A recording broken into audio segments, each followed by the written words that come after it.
অন্যদের যখন রেজাল্ট দেয়। ভাইয়া ভাইয়া আমি পরীক্ষায় পাশ করেছি। ভাইয়া দেখো আমি 3 পয়েন্ট পেয়েছি। কি কস ভেন্টি, তুই পাস করছস? আন্টির ফোন।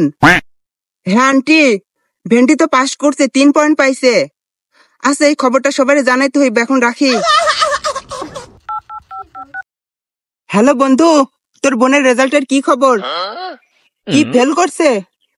দেখ আমার বোন একটা 1 পিস 3 পয়েন্ট পাইছে। আচ্ছা রাখ, পরে কথা কইব।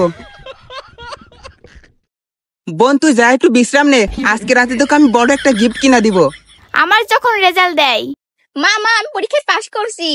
হলো, তাতে তুই উল্টাই ফেলছিস। দেখি কি রেজাল্ট করছিস। কি মাত্র 4 পয়েন্ট? মা তুমি তো বলছিলে পরীক্ষায় পাশ করলে একটা সাইকেল কিনে দিবে। কি রেজাল্টে সাইকেল নিবি? দেখ কলপারে থালা বাসন আছে, গিয়ে যা মাছ।